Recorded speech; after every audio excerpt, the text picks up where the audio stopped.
वगैरे बनवत होतो त्यावेळेस प्राइस वगैरे आपण मॅन्युअली टाकायचो, नेट प्राइस वगैरे काय. ठीक आहे. तर सपोज इंडस्ट्रीमध्ये काय ना की रोजचे 100-200 PO बनतात. 100-200 PO मध्ये तुझे एका PO मध्ये 10 मटेरियल जरी म्हटले, 100 गुणिले 10 तुझे 1000 मटेरियल होतात. आता तू प्रॅक्टिकली जर विचार केला तर तू 1000 मटेरियलची प्राइस तर लक्षात नाही ठेवणार.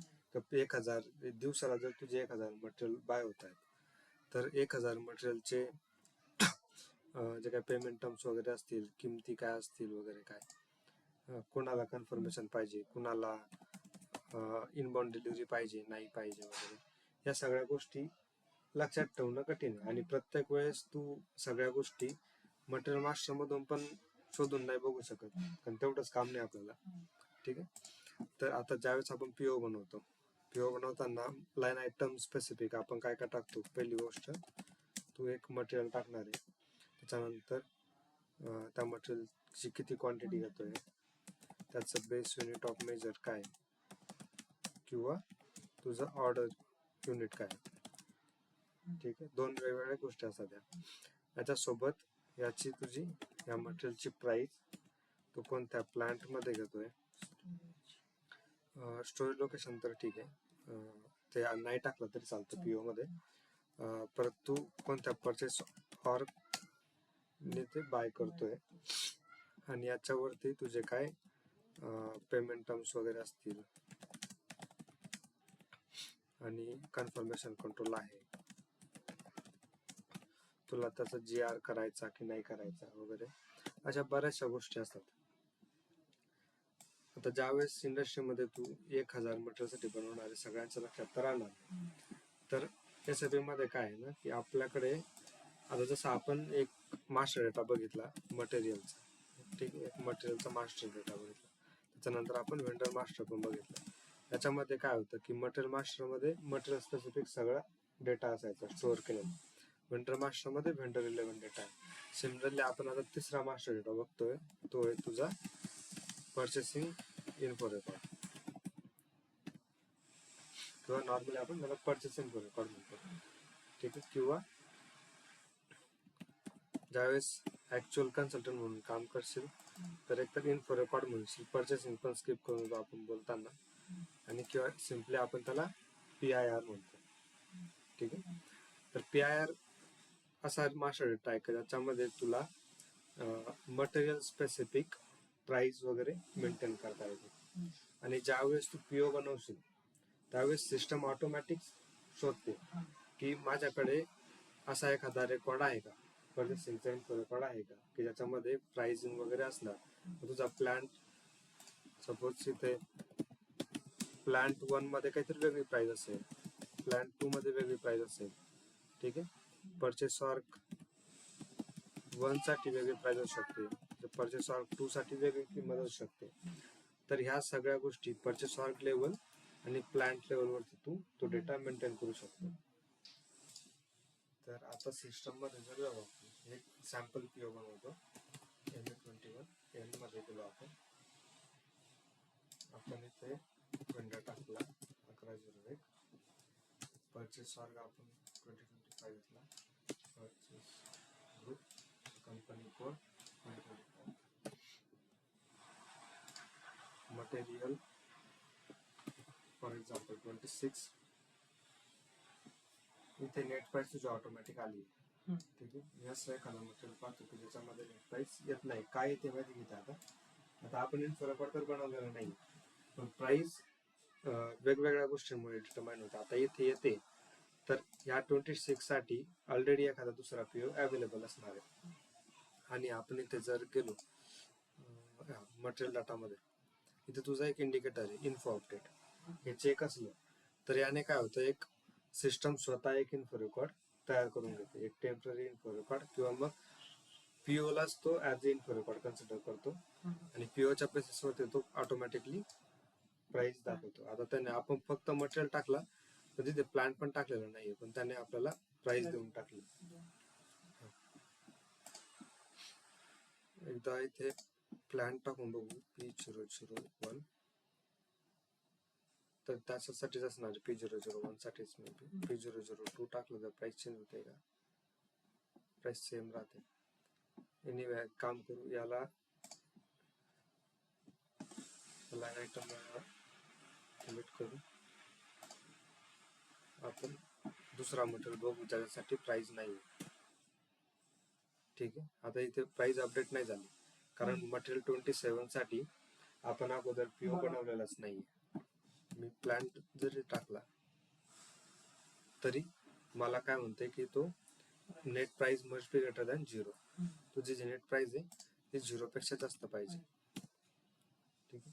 आता इथे मी मॅन्युअली प्राइस टाकली आहे. मी क्वांटिटी वगैरे मॅन्युअली टाकतोय, सगळ्या गोष्टी मी मॅन्युअली करतोय. आता हे झालं तुझं मॅन्युअल पीओ क्रिएशन. ठीक आहे. आता जर मी याला सेव्ह केला, ठीक आहे, तर नेक्स्ट पीओ मी 27 मटेरियल जर बनवेल तर ऑलरेडी आपल्या इथे काय मटेरियल डाटामध्ये इन्फो अपडेट म्हणजे चेक केलं याला, तर नेक्स्ट टाइम तो ही जी काय 100 रुपये ती प्राइस ऑटोमॅटिकली घेणार. आता एक काम करू, 27 साठी आपण इन्फो रेकॉर्ड बनवू. तर नेक्स्ट टाइम ज्यावेळेस आपण परचेस ऑर्डर बनवणार आहे त्यावेळेस तो ऑटोमॅटिकली बनवणार आहे. ठीक. इन्फो रेकॉर्ड साठी पण आपल्याला 3 ट्रान्झॅक्शन कोड आहेत. पहिला आहे तुझ्याकडे चालत नाही का ME11, ME12, ME13. तर हा जो आहे हा आपण इन्फो रेकॉर्ड क्रिएट करायला यूज करतो. Create info record.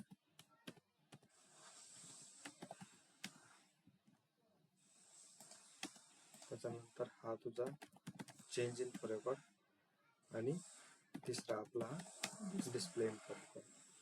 ठीक आहे. आता जर आपण इथे गेलो ट्रान्झॅक्शन मध्ये ME11 ही तुझी इनिशियल स्क्रीन आहे इन्फो रेकॉर्डची. आता इथे आपण बघू शकतो इन्फो कॅटेगरी. तर इन्फो रेकॉर्डचे 4 टाइप्स असतात. पहिला स्टँडर्ड, जे आपले रेग्युलर पीओज वगैरे बनवतो, स्टँडर्ड पीओ बनवतो, त्यासाठी आपण हा स्टँडर्ड कॅटेगरी यूज करू शकतो. सब कॉन्ट्रॅक्टिंग, ज्यावेळेस सब कॉन्ट्रॅक्टिंग पीओ बनवणार आपण, सब कॉन्ट्रॅक्टिंग स्पेसिफिक जर इन्फो रेकॉर्ड बनवायचा असेल तर आपण हा सिलेक्ट करतो. पाईपलाईन सर्व्हिस रिलेव्हंट असतील तर पाईपलाईन, कन्साइनमेंट पीओ बनवायचा असेल तर कन्साइनमेंट. तर इन्फो रेकॉर्डचे ECC मध्ये म्हण किंवा S4 मध्ये म्हण हे 4 टाईप असतात. इन्फो रेकॉर्डचे 4 टाईप. तर आपण स्टँडर्ड बनवू सध्या. आता इथे तुला हा फील्ड सिलेक्शन तो सिलेक्शन क्रायटेरिया आहे. पहिला आहे तुझा सप्लायर, दुसरा मटेरियल, परचेस ऑर प्लांट आणि नंतर इन्फो रेकॉर्ड. तरी इन्फो रेकॉर्ड तुझा नंबर भेटणार तुला. पण ह्या 4 गोष्टी महत्वाच्या आहेत, सप्लायर, मटेरियल, परचेस ऑर्ग आणि प्लांट. आता इन्फो रेकॉर्ड तुझा एकतर तू प्लांट लेवलला पण बनवू शकतो किंवा परचेस ऑर्ग लेवलला पण बनवू शकतो. प्लांट लेवलला म्हणजे कसं होतं की आता आपण हा पीओ बनवत होतो, हा P1 P001 टाकला, P002 टाकला सपोज. जर मला प्लांट स्पेसिफिक जर प्राइस पाहिजे वेगवेगळी तर प्लांट लेवल वरती हा इन्फो रेकॉर्ड क्रिएट करू शकतो. ठीक आहे. सपोज मला परचेस ऑर्ग लेवल वरती पाहिजे. मग आता आपल्या कॉन्फिगरेशन मध्ये काय केलंय आपण, आपली जी परचेस ऑर्ग होती, आपली परचेस ऑर्ग 2025 होती बरोबर. ती कुणाला असाइन केली आपण, P001 प्लांटला असाइन केली आहे, P002 ला पण असाइन केली आहे, GLP1 वगैरे याला पण असाइन केली आहे. जर आपण परचेस ऑर्गला असाइन केलं म्हणजे परचेस ऑर्ग लेवल वरती जर इन्फो रेकॉर्ड मेंटेन केला तर तो इन्फो रेकॉर्ड ह्या 3 प्लांट साठी ऍप्लिकेबल होईल. ठीक आहे. तर इन्फो रेकॉर्ड क्रिएट करताना सगळ्यात महत्वाचं आहे आपल्याला सप्लायर किंवा वेंडर. कारण हे प्लांट तर आपले फिक्स राहणार आहेत, इथे हे प्लांट तर राहणार आहेत आपले, पण हा वेंडर बदलू शकतो. म्हणजे P001 प्लांट साठी आज माझ्याकडे 11,001 आहे, कधीतरी मी 11,002 ला सुद्धा देऊ शकतो, 3 ला देऊ शकतो. तर 3 वेंडरच्या प्राइसेस वेगळ्या राहू शकतात. ठीक आहे. तर व्हेंडर आपला महत्वाचा आहे की आपल्याला इन्फो रेकॉर्ड कुठल्या व्हेंडरसाठी बनवायचा आहे. आपण आता हा घेतला 1100. त्याच्यानंतर मटेरियल, आपलं मटेरियल कुठलं आहे 27, कुठल्या मटेरियलसाठी आपण बनवायचं आहे.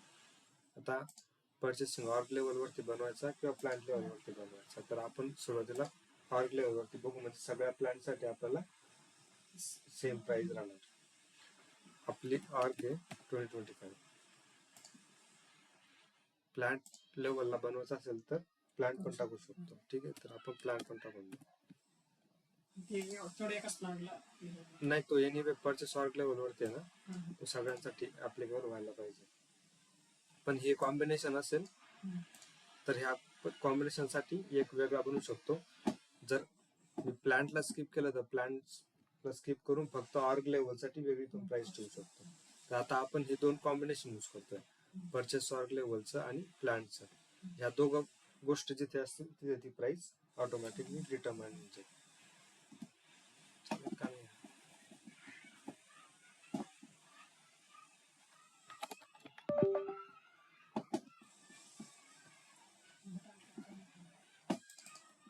नाही ना, हा, तर हे 4 गोष्टी टाकल्या मी सिम्पली एंटर करणार इथे. इन्फो कॅटेगरी आपली स्टँडर्ड आहे. ठीक आहे, याला एंटर करायचं. तर आता इथे आपल्याकडे परचेस ऑर्ग डेटा आहे, हा तुझा जनरल डेटा आहे.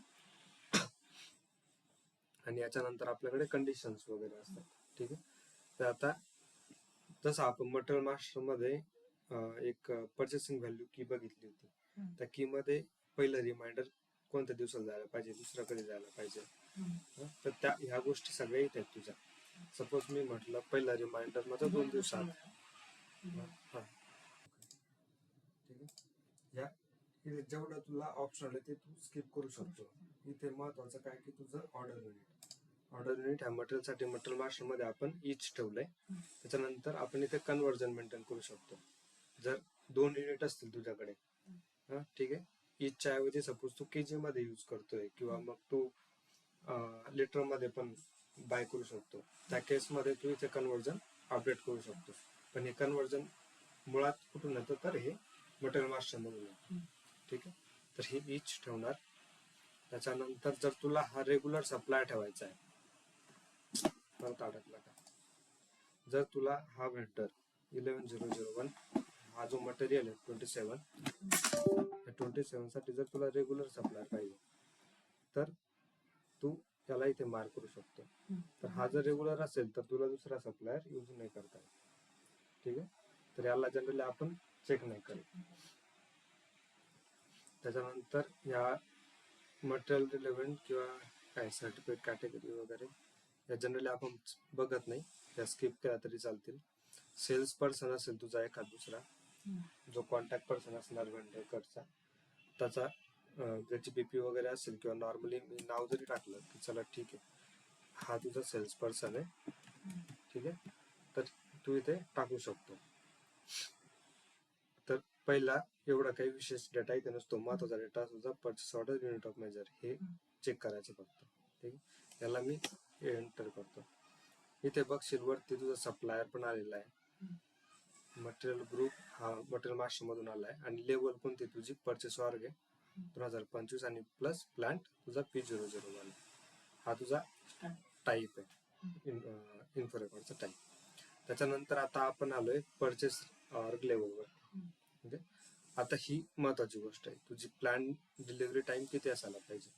सपोज मी म्हणतो 7 दिवसाचा प्लॅन डिलिव्हरी टाइम असायला. ठीक आहे, परचेसिंग ग्रुप कुठला असायला पाहिजे तो इथे तू मेंटेन करू शकतो.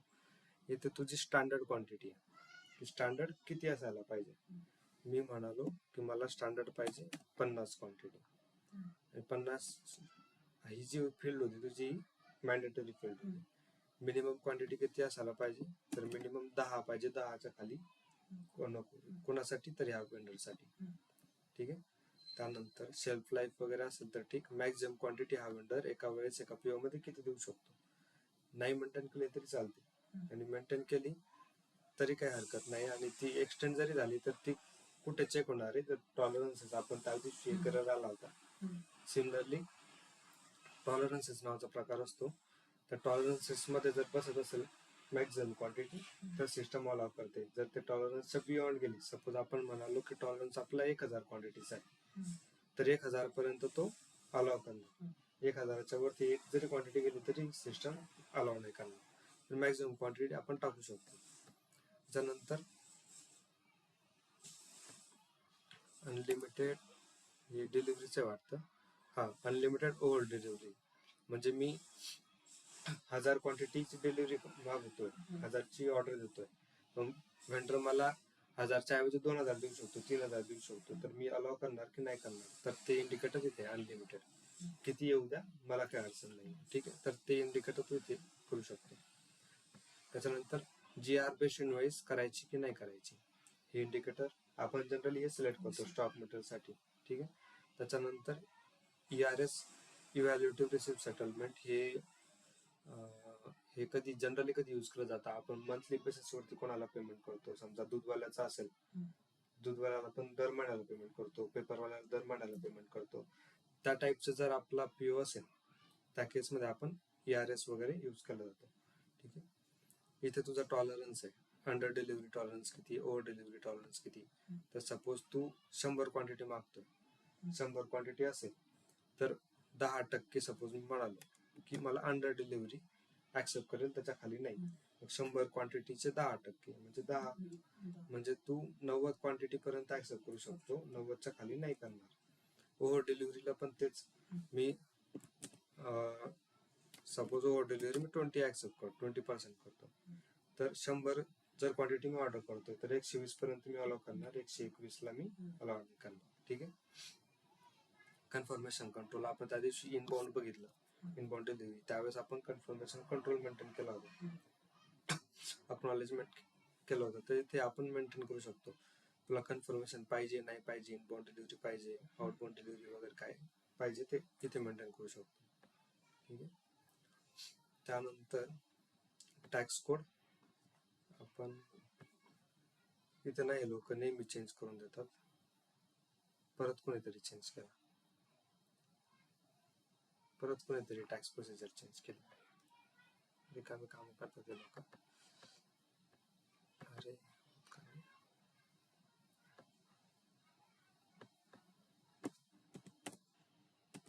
OTPची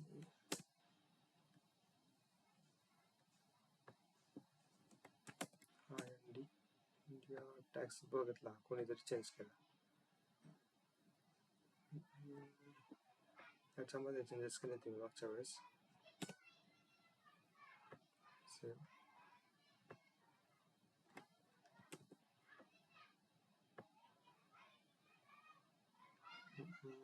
रिफ्रेश करावं लागेल. ठीक आहे, आपण चेंज मध्ये बघू, टॅक्स कोड चेंज करायचा. ठीक आहे, राउंडिंग प्रोफाईल ही MRP रिलेव्हंट असते. प्रोसिजर कुठली, identifies a procedure in International Authority of France publishes the standard codes. आपल्यासाठी नाही आहे. ठीक आहे, तर या 4-5 गोष्टी आपण जनरली मेंटेन करतो. त्यानंतर नेट प्राइस, ह्या मटेरियलची प्राइस किती असायला पाहिजे, हा वेंडर कितीला विकतो. आता जनरली आपण अकाउंटिंग व्ह्यू मध्ये मटेरियल मास्टर मध्ये मेंटेन करतोच, ती सेम प्राइस मेंटेन करू शकतो किंवा वेगळी प्राइस तू इथे टाकू शकतो. आपण एक काम करू, अकाउंटिंग मध्ये बघून घेऊ नक्की काय, म्हणजे आपल्याला अकाउंटिंग डॉक्युमेंट ज्यावेळेस बघू आपण त्यावेळेस कन्फ्युजन नको व्हायला. 0327 आहे ना मटेरियल,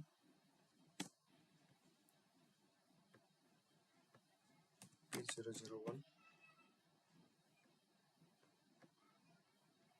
अकाउंटिंग, इथे आपण 100 रुपये मेंटेन केलेली आहे, तिथे पण आपण 100च मेंटेन करू.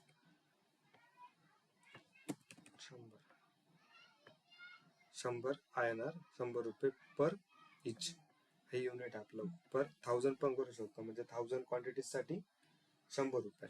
तर आपण काय मेंटेन करतोय, एका युनिट साठी 100 रुपये हे कन्वर्जन. इथे पण तुझं क्वांटिटी कन्वर्जन मग जसं तू इथे चेंज करशील त्या हिशोबाने इथे पण चेंज होणार. ठीक आहे, कंडिशन ग्रुप करत नाहीये, याला मग एंटर करतो मी. त्यानंतर आहे आपला कंडिशन टॅब इथं जाऊ दे, की कामाचं नाही आपल्याला कोटेशन वगैरे. त्यानंतर कंडिशन टॅब. कंडिशन मध्ये आपण जी नेट प्राइस अपडेट केली ती तुझी इथे व्हॅलिडिटी सोबत अपडेट झाली.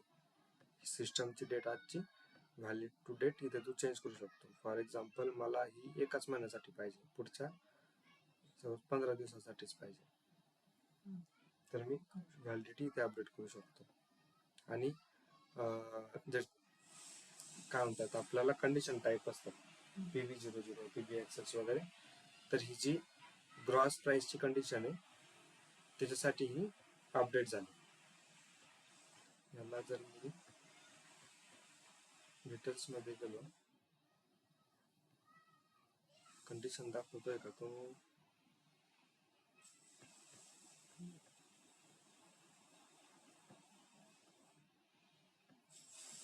हेडर डेटा मध्ये पण तू इथे बघू शकतो व्हॅलिडिटी वगैरे काय.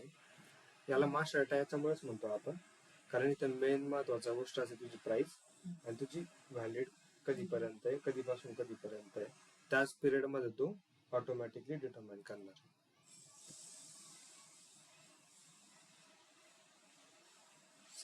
स्केल्स वगैरे नंतर बघू आपण, एकदा याला क्रिएट करू. आता तर तुझा इन्फो रेकॉर्ड क्रिएट झाला, ठीक आहे. 153 हा जो नंबर आहे तुझा, हा इन्फो रेकॉर्ड क्रिएट झाला. आता मला याला डिस्प्ले करायचा आहे, तर माझ्याकडे ट्रान्झॅक्शन कोड आहे ME13. एक तर असं जाऊ शकतो किंवा इथे डिस्प्लेचा ऑप्शन असायला पाहिजे. हा इथे डिस्प्लेचा ऑप्शन आहे, ठीक आहे. ME13 जातो, इथे मी इन्फो रेकॉर्डचा नंबर टाकतो. मी ह्या गोष्टी नाही जरी टाकल्या, ठीक आहे, ह्या गोष्टी स्किप जरी केल्या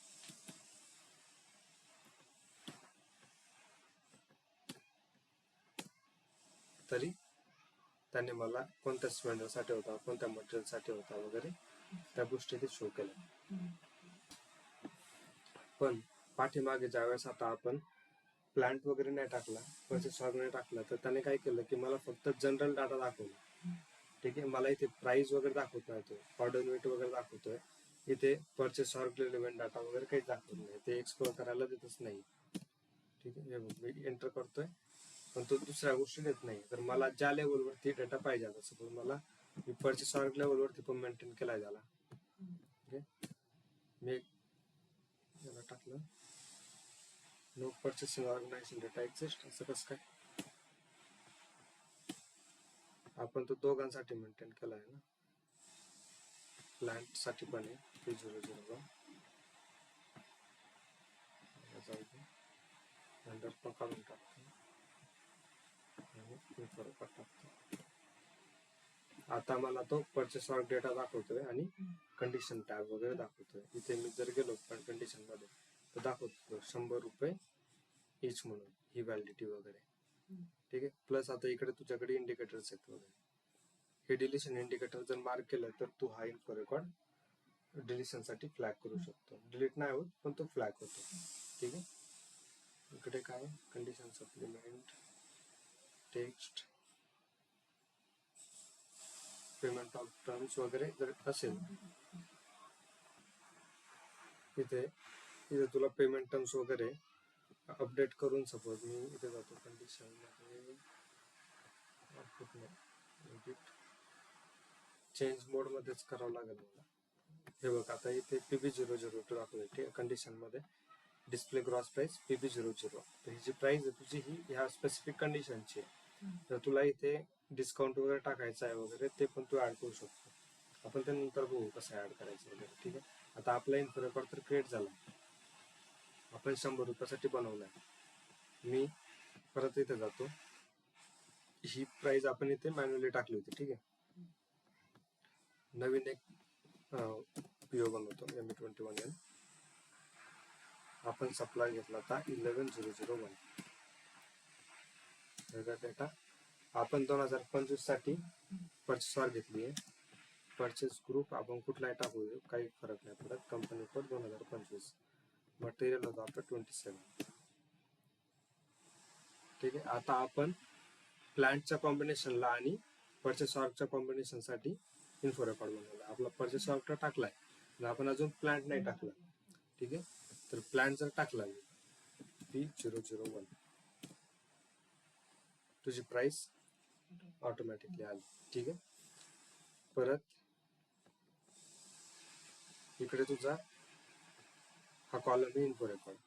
तर कुठून अपडेट झाली, तर हा इन्फो रेकॉर्डचा नंबर इथे तुझा डिस्प्ले होतो 53 5x0 100. हा इन्फो रेकॉर्ड आपण बनवला होता.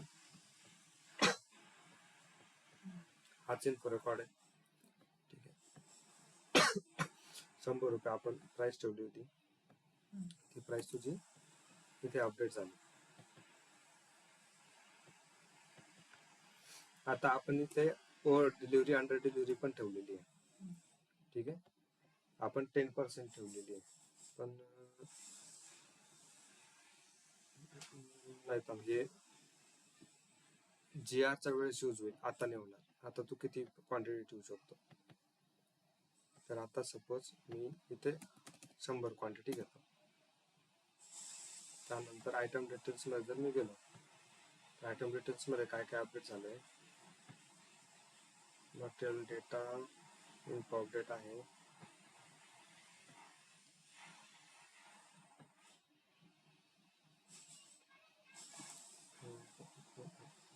हे बघ, 20% ओव्हर डिलिव्हरी, अंडर डिलिव्हरी 10% तुझं अपडेट झालं. अनलिमिटेड आपण चेक नव्हतं केलं, ते अपडेट नाही झालं. त्याच्यानंतर रिमाइंडर, फर्स्ट रिमाइंडर 2 दिवसाचं, सेकंड रिमाइंडर 4 दिवसाचं आपण ठेवलं होतं. प्लॅन डिलिव्हरी डेट आपली 7 दिवसांची होती. ठीक आहे. तर आपली आजची डेट आहे 22 फेब्रुवारी. 22 फेब्रुवारी आणि 7 दिवस जर मोजले आपण,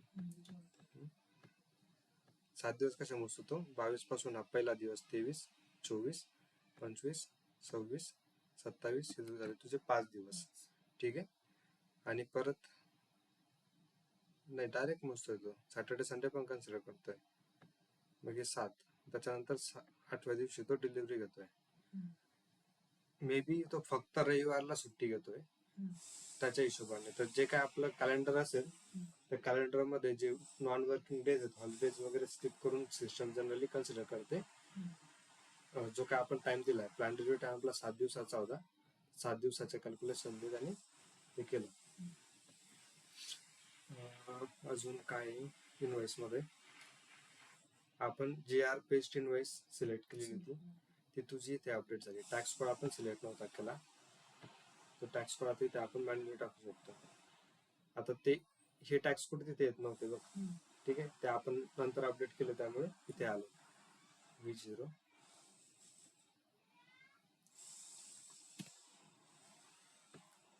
कंडिशन मध्ये आपण PB00 कंडिशन अपडेट केली होती 100 रुपयाची. ही कंडिशन तुझी ऑटोमॅटिकली अपडेट झाली. आता याच्यामध्ये 2 प्रकार असतात. PB00 ही तुझी ऑटोमॅटिक कंडिशन आहे ग्रॉस प्राइस साठी, आणि PBXX ही मॅन्युअल कंडिशन आहे. ज्यावेळेस आपण विदाउट इन्फो रेकॉर्ड इथे प्राइस अपडेट करत होतो, तर तुझी PBXX अपडेट होते. आणि इन्फो रेकॉर्ड थ्रू ऑटोमॅटिक जर प्राइस येत असणार ग्रॉस प्राइस, तर ती तुझी नेहमी PB00 ला मॅप होते. याला म्हणतो आपण कंडिशन टाईप. या कंडिशन टाईप मध्येच तुझे डिस्काउंट वगैरे असतील, फ्रेट चार्जेस वगैरे असतील. डिस्काउंट लावला नव्हता, मे बी प्राइसिंग प्रोसिजर असते. ठीक आहे. तर प्राइसिंग प्रोसिजर मध्ये कोणीतरी ही डिस्काउंटची कंडिशन टाकून ठेवलेली असणार आहे. आपल्या प्लांटला कोणीतरी यूज केलं असणार आहे, आपले सप्लायर किंवा प्लांटला ती कंडिशन टाकलेली असणार आहे कोणीतरी, की आपण डिलीट करू शकतो. May be condition can not be processed manually, automatic ठेवली जाणे ती म्हणून. ठीक आहे. काय हरकत नाही. आपल्याला 3%चा त्याने तिथं डिस्काउंट लावून दिलाय. आपण ज्यावेळेस प्राइसिंग प्रोसिजर बघू त्यावेळेस समजेल, दाखवलेच मी तुला नक्की कसं अपडेट होतं ते. इथे जर तुला फ्रेट लावायचं आहे सपोज, तर कुठली फ्रेटची FRB1 आहे का,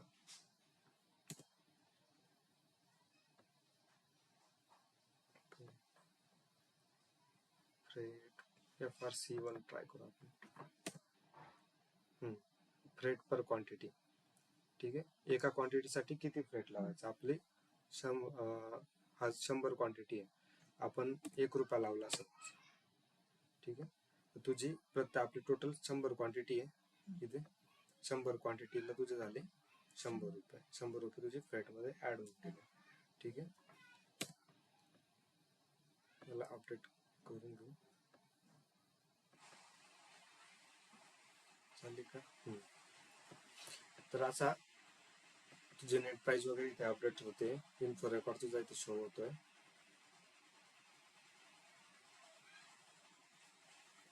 आपण इन्फो रेकॉर्ड मध्ये कन्फर्मेशन मध्ये काही अपडेट केलेलं नव्हतं म्हणून ते काही आलं नाही. जर तिथे ठेवलं असतं तर इथे सुद्धा ऑटोमॅटिकली जे काय कन्फर्मेशन आहे ते इथे आलं असतं. ते बाकी तर गोष्टी नाही येते. मी आता याला सेव्ह करतो. तर असा आपण इन्फो रेकॉर्ड सोबत पीओ बनवू शकतो. आता आपण दुसरे कन्सेप्ट बघू, स्केलिंग. स्केलिंग कसं असतं की सपोज आता आपण काय केलंय की मटेरियल घेतलंय 27, ठीक आहे. त्याची आपण प्राइस घेतली 100 रुपये. प्लांट आपण घेतलाय P00 2025, ठीक आहे.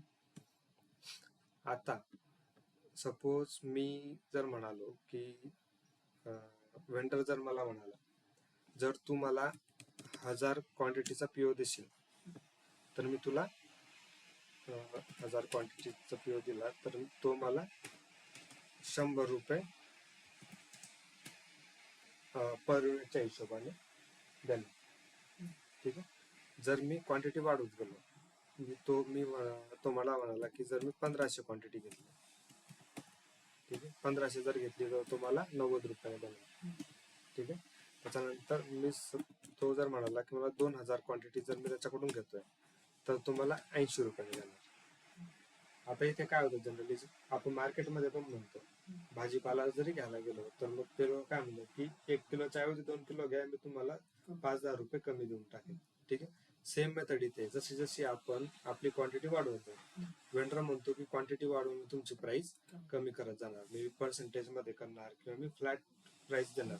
मी पर्सेंटेज म्हटलं तरी 100 रुपयावरती 5% म्हटलं तर त्याने तिथे 95 केले असतील, त्यानंतर 90 केले असतील, किंवा मग फ्लॅट 100चे तो म्हणतो मी डायरेक्ट 90 करतो किंवा 80 करतो, ठीक आहे. तर हा जो कन्सेप्ट झाला हा झाला तुझा स्केल. म्हणजे जशी तुझी क्वांटिटी वाढेल जसं तुझा स्केल वाढणार आहे तशी तुझी प्राइस कमी होणार आहे, ठीक आहे. तर आता हे बघायचं आपल्याला. आता हाच इन्फो रेकॉर्ड आपण घेऊ, याला मी चेंज करतो, तोच नंबर आहे, ठीक आहे. परचेस डेटा मध्ये टॅक्स कोड इथे अपडेट करून घेतो मी एकदा. आता आले आपले टॅक्स कोड, अगोदर आपले टॅक्स कोड आले नव्हते, अपडेट करतो. इथे जायचं कंडिशन मध्ये. कंडिशन मध्ये आलो तो विचारतोय कुठली व्हॅलिडिटी साठी तुम्हाला करायचं. आपण आता एकच व्हॅलिडिटीची रेंज दिली आहे, आपण ही सिलेक्ट करणार. डबल क्लिक केलं, इथे ऑप्शन तुझ्याकडे स्केल्स नावाचं, इथे नंतर काय व्हॅलिडिटी पिरियड फ्री गुड्स नाही करायचं, ठीक आहे. इथे स्केल्स मध्ये जाणार आपण.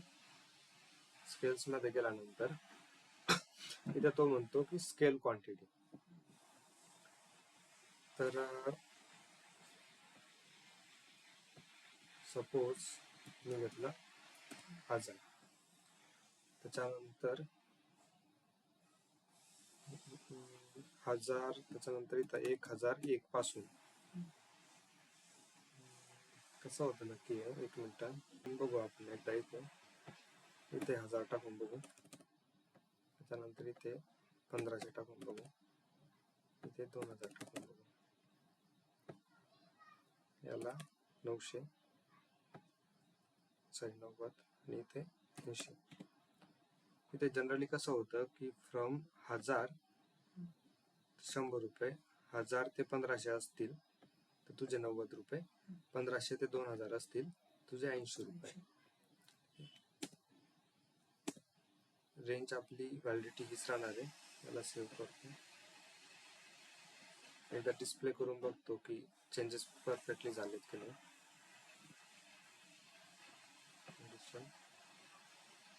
स्केल्स झाले.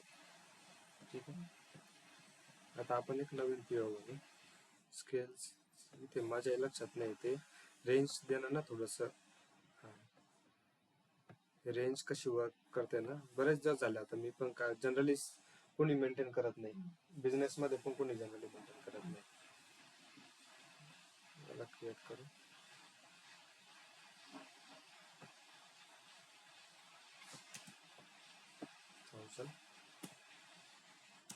परचेस सॉल्ट 2025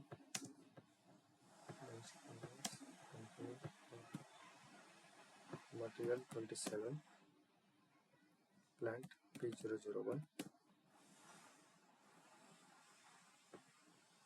अरे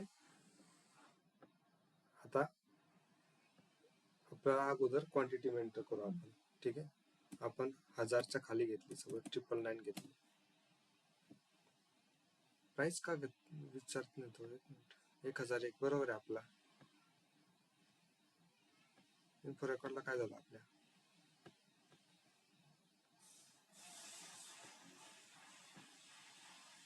आपण डिस्प्ले मोड मध्ये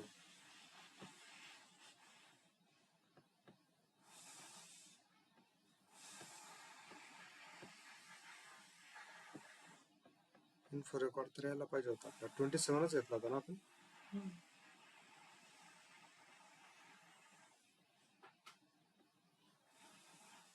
काय इन्फो रेकॉर्ड तर अपडेट झालाय.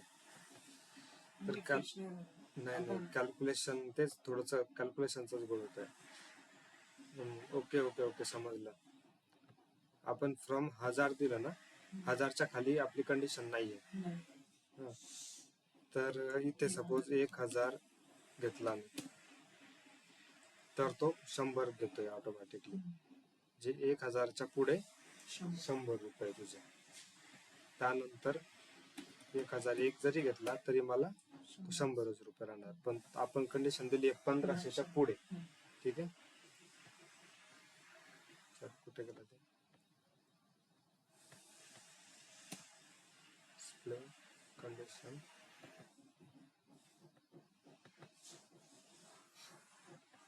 1000 पासून पुढे 100 रुपये, 1500 पासून ते 2000 पर्यंत 90 रुपये, आणि 2000च्या पुढे 80 रुपये. मी याला एक काम करतो, कारण आपल्याला 1-2 क्वांटिटी असेल तरी पण लागेल ना. एक काम करतो, मला एडिट करतो. हेच थोडस लॉजिक माझ्या लक्षात राहिलं मला. चेंज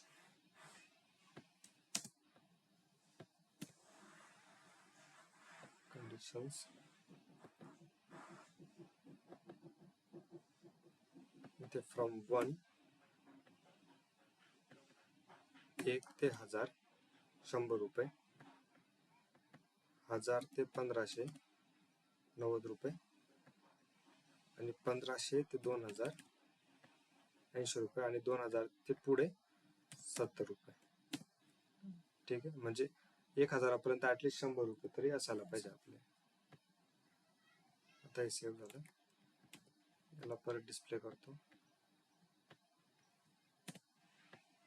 कंडिशन ठीक आहे. पीओ परत बनवतो याला.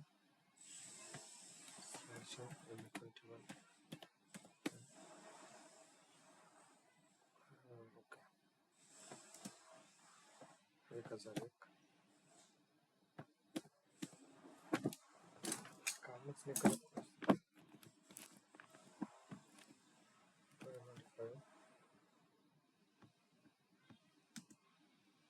250 कंपनी कोड मटेरियल 27 प्लॅन टाकला तर आता आपल्याला 100 रुपये त्याने दाखवलं पाहिजे. ठीक आहे. आता एका क्वांटिटी पासून 1000 पर्यंत 100 रुपये आहेत आपले. तर इथे मी 70 क्वांटिटी टाकली तरी तो 100 घेणार आहे. सपोज इथे मी घेतो 1000 पर्यंत. ठीक आहे. 999 घेतो. 999 पर्यंत तो 1000, किंवा इव्हन मी 1000 जरी घेतले तरी 1000च्या पुढे आपली कंडिशन 1000 पासून पुढे होते. मग मी 999 पर्यंत घेतो, तर आपले झाले 100 रुपये. दुसरी लाईन आयटम घेतो 27, सेम प्लांट P001, मी 1050 घेतो समजा, 1000च्या पुढे, ठीक आहे. 1000च्या पुढे आपली किंमत 90 यायला पाहिजे, तर इथे एंटर केली, आपली प्राइस 90 झाली. आता तिसरी कंडिशन होती आपली 1500 ते 2000 या रेंज मध्ये. इथे परत 27 P001 1555 समजा, किंवा 2000 पर्यंत ऑलमोस्ट आपली. मग आपण एक काम करू, 1900 साठी 80 रुपये. चौथा लाईन आयटम 27, तुझा P001, 2000च्या पुढे किती घेतला, 2000च्या पुढे किती क्वांटिटी तुझे 70 रुपये, ठीक आहे. या हिशोबाने तुझा इन्फो रेकॉर्ड काम करतो, किंवा याला हे जे केलं आपण आता क्वांटिटीच्या हिशोबाने, तर हे झालं तुझं स्केलिंग, ठीक आहे. काही डाऊट याच्यामध्ये? आज आपल्याला हेच बघायचं होतं, याच्या पुढचंही घेऊ, पण मग प्रॅक्टिसला थोडा टाइम भेटायला पाहिजे तुला पण. हा थोडा कन्सेप्ट समजायला वेगळा जाईल तुला. इथे आपण 999 वगैरे अशा वेगळ्या व्हॅल्यूज पण ऍड करू शकतो, जसा बिझनेस म्हणेल किंवा जसा वेंडर तुला म्हणेल त्या हिशोबाने तू इथे टाकू शकतो, ठीक आहे. काय प्राइस ऍक्टिव्ह,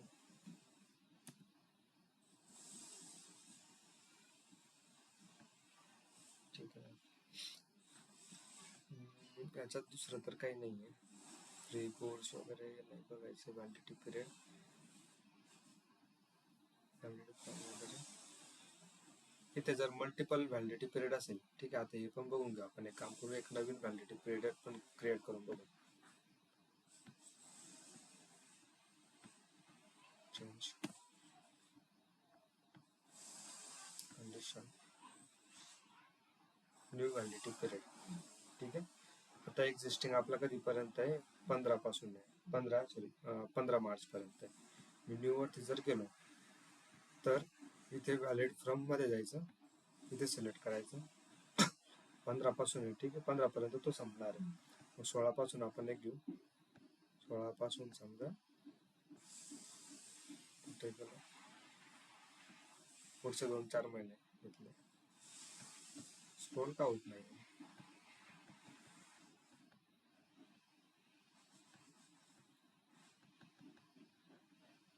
31 मे पर्यंत.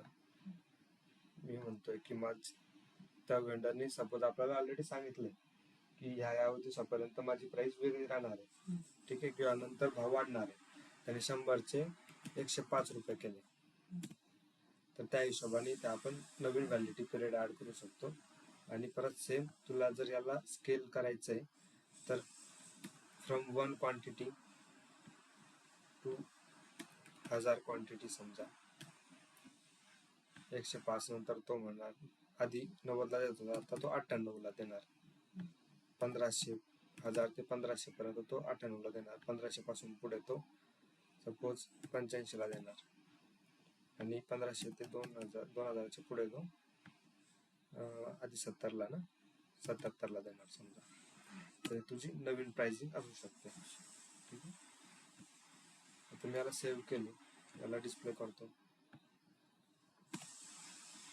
परत कंडिशन बघू. आता तुझ्या इथे 2 व्हॅलिडिटी झाल्या, तुला नक्की कुठल्या व्हॅलिडिटी पिरियड मध्ये बघायचं.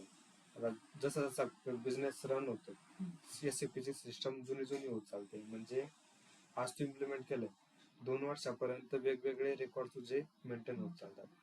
तर हा वेंडर म्हणेल की ठीक आहे, मी पुढच्या 3 महिन्यासाठी तुला एक प्राइस देतो, पुढच्या 3 महिन्यानंतर भाव वाढ होऊ शकते किंवा कमी पण होऊ शकते, डिस्काउंट पण देऊ शकतो. म्हणजे काय असेल वगैरे त्या कंडिशनच्या हिशोबाने तू इथे प्राइसिंग वेगवेगळे व्हॅलिडिटी पिरियड साठी मेंटेन करू शकतो. आणि एकदा तुझी ही डेट गेली, 31 मे गेली, तू 2 जूनला करतो सपोज PO, तर त्यावेळेस हा जो रेकॉर्ड आहे तो इनव्हॅलिड राहणार. त्यावेळेस तुझं ऑटोमॅटिक प्राइस डिटर्मिनेशन नाही होणार आहे पीओ मध्ये, तुला त्यावेळेस मॅन्युअली टाकायचं. किंवा मग तो आपण इन्फो अपडेटचे इंडिकेटर अपडेट केले तर तो जे जुने पीओ असेल त्या जुने पीओच्या भरोशावरती पीओ बनवतात. ठीक आहे, सिलेक्ट केलं तर ही 100 रुपयाची कंडिशन त्या पिरियडसाठी. ठीक आहे, आज एवढंच नाही, बाकीचे मग आता याच्यामध्ये हा जो होता कन्साइनमेंट वगैरे, हा सब कॉन्ट्रॅक्टिंग कन्साइनमेंट वगैरे हे लगेच नाही घ्यायचे, पण तू बनवू शकतो प्रॅक्टिस म्हणून.